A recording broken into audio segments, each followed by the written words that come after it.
we have some major breaking news, ladies and gentlemen.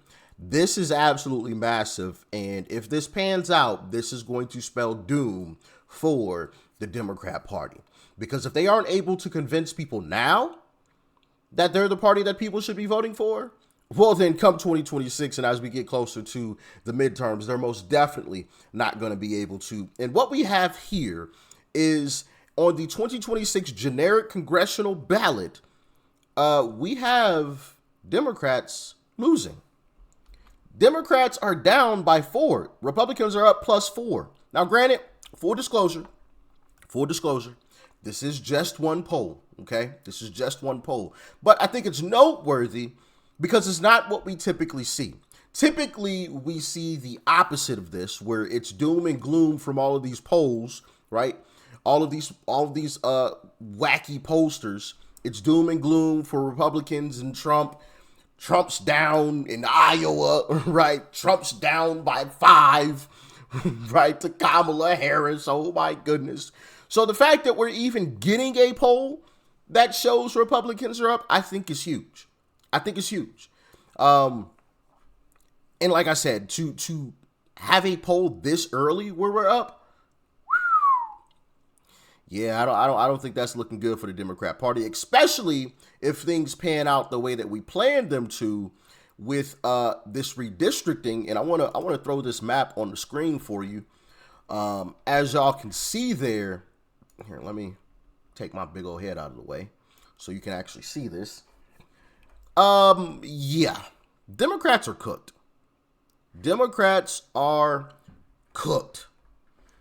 You know, +5, California's canceled out. +1, that's canceled out.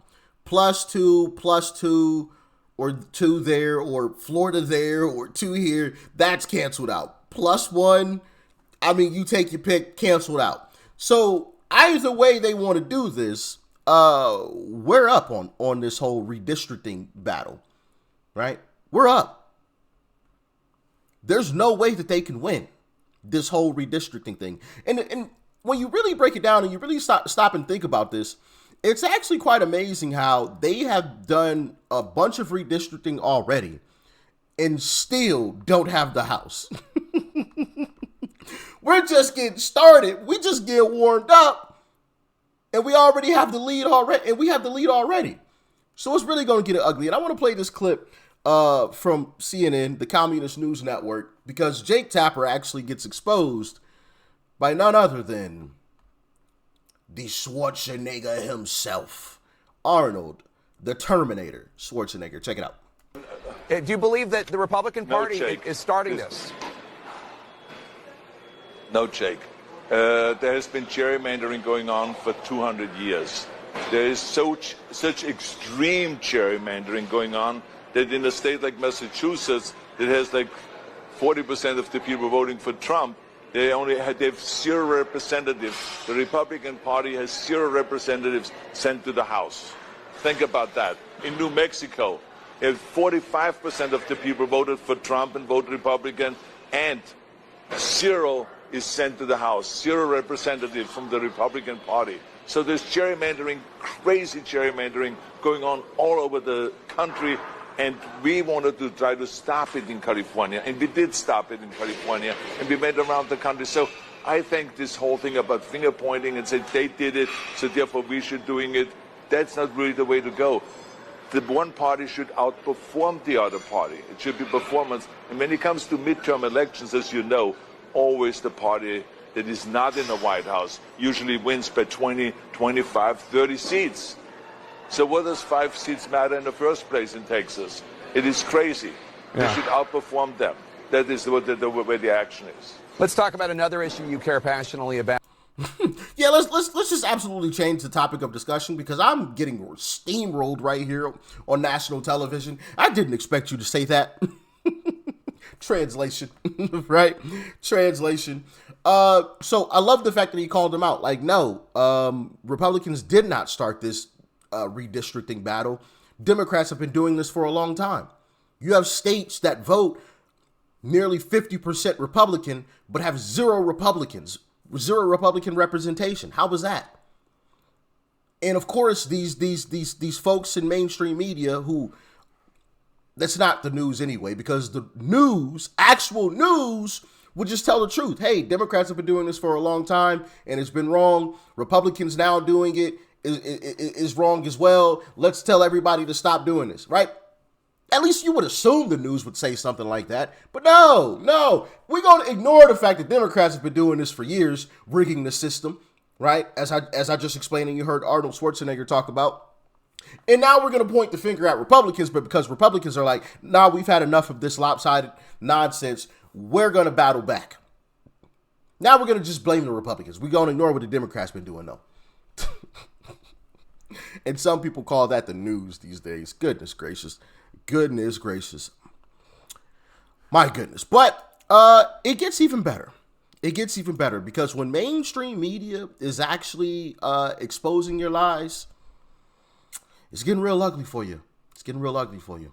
Check it out. But the affordability issue is from the 22% increase in prices and inflation under Biden. There's just full stop right there. That's the affordability issue. And he ought to be able to explain that better. Right. That's right. And look, I think that with the economic team, President Trump and the economic team led by Scott Bessent, you have people who very much understand this. And it was they were thrown, what I would say, the worst economy for the average American in my adult lifetime, in terms of like you said, the incredible increase in prices at the household. But exposed. Because, of course, Democrats are running around here. Oh, Trump's raising the prices, blah, blah, blah, doing the whole crazy thing. And if you don't believe me on Democrats just absolutely making stuff up, just pulling it out of their behinds to try to scare people, thank goodness for the internet now. And thank goodness for Elon Musk buying X so we can have all of these clips. I want to play this clip from AOC. Take a listen to what she had to say in the fear-mongering, in the absolute nonsense that she was spewing out before this past election. And she knew this was a lie. And as soon as you hear it, you know it's a lie too. But check it out. On the economic point, we just saw that the former president met with oil executives last week saying, hey, you give me $1 billion and I'll make sure that you get the policies that are favorable to raising gas prices and making sure that that a lot of these companies continue to price gouge without proper oversight or regulation. And so the idea that he'd be bringing those down when he's cashing in from the same folks that are bringing those prices up, I think is a little bit suspect. And again, I think the Bronx Easter on. Oh, so Trump rubbed elbows with some billionaires that are involved in the oil industry. So he's most definitely going to raise prices because those are his buddies. Anybody with even just a lick of common sense, just a little bit, bro, that's going in one ear and out the other. Whew. Not even paying attention to it. That don't even make sense. Trump's going to raise gas prices? Oh, you mean Biden is what you meant to say. The Biden administration and Democrats are going to raise gas prices by this green BS that they forced down our throats. That's who's going to raise the gas prices, not Trump. And here's a news segment talking about actually gas prices being extremely low. Yeah, we opened the Fox 31 video hall today to find that story. This was June of 2001. Drivers complaining about gas prices at the time hovering around $1.70 or $1.80 a gallon. Tonight, we're finding that again. Our crew spotted one gas station, this one near Evans in Quebec, advertising $1.69 a gallon. And this time, drivers are not complaining at all. Fox 31's Anna Kuhn with what's behind it. Gas is $1.69 a gallon right now at the Quick Trip on the corner of East Evans and South Monaco Street. That's the cheapest price you'll find across the state, according to Gas Buddy, and also one of the cheapest in the entire country. There was a long wait line at a Denver Shell station this afternoon on the corner of East Evans and South Quebec Street. It's surprising to see the lines. I've never seen this line before. $1.69 for gas. But Trump's going to raise the gas prices. See what I mean? When all they have is a bunch of fear-mongering lies. That is it. That's all the Democrat Party has. It's all fear-mongering. No facts, nothing based in facts, at least, right? No evidence to back up anything. Just pulling stuff out of their behinds. And you know what else I find amazing? What else I find amazing is that they are still losing supporters. And if you don't believe me, well, check out this clip. So I'm a former liberal, a liberal in recovery, if you will. And I have to say, after making the switch and looking back and reflecting, in order to be a liberal, you really have to ignore facts and findings. You have to ignore the blatant, obvious, and live in la la land and live in the clouds and just like not be in touch with reality. So their behavior makes sense to me because that used to be me. They are still losing supporters. Still. Amazing.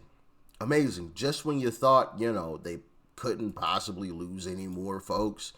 Nah, they're still losing people. And you know what else is great? Come next year, not only did we get a poll already, a generic ballot where Republicans are up, which is just absolute. Democrats need to be up by +4, in my humble opinion, in order to really secure some serious momentum and some W's come the midterms. According to that last poll, they're down 4. Down 4. Granted, once again, it's only one poll. It's just one. Okay? I acknowledge that.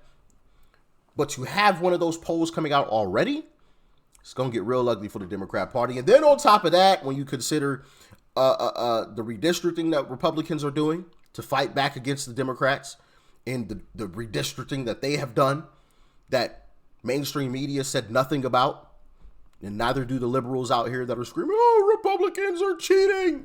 Well, then what do you call it when Democrats do it? What'd you call it when they did it? Exactly.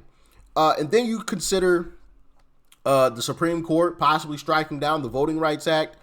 That could be like another 15 to 19 seats right there as well. Then you consider the census, the census that was counted wrongly, admittedly counted wrong, and gave Democrat states extra seats while they took some from Republicans. I don't think that's a coincidence. When you start adding all of this up, yeah, it's going to get real ugly. And then to put the cherry on top, the Trump administration and Susie Wiles are flipping the midterms on their head. And Trump is going to be back on the campaign trail next year. So that is going to be absolutely amazing. The energy is going to be crazy. The excitement is going to be through the roof. So, yeah, this is going to be amazing. This is going to be absolutely amazing. And I'm going to say this. This is also one of the reasons why I take issue when people say, oh, well, Trump this, or Trump didn't do what he said, or Trump isn't doing enough. And it's like, well, first off, Trump isn't a dictator. Okay. Second, Trump is actually taking the time out of his busy life to get back on the campaign trail for other people, not himself, for other folks, right? Now, granted, he's going to need those other folks because we know and understand if Democrats possibly somehow took back the House, the Trump agenda is cooked. It's DOA, right? The Trump agenda is done. It is done. Absolutely cooked. Democrats are going to block anything and everything, impeach the man. I mean, they gonna do a whole bunch of nonsense. So to have someone at his age with his type of schedule to say, you know what, I'm gonna get back on the campaign trail. I am going to help ensure that we win. I think that says a lot. I think that says a whole lot, right? And then, of course, he's literally throwing anything and everything at the wall to see what sticks, just to try things. He's just trying stuff at this point. And I've talked about that in the past, and I respect the fact that he's attempting everything. He's exhausting everything. He's leaving no stone left unturned. So I heavily respect that. But as always, y'all get in the comments. Let me know your thoughts and your opinions. Midterms next year are going to be amazing. Absolutely amazing. And I fully expect that we will come out on top. But it is early. It is early. So we shall see how it all turns out as we get closer to the midterms and then after midterms, of course. But stay safe out there. Peace and love. I'm out.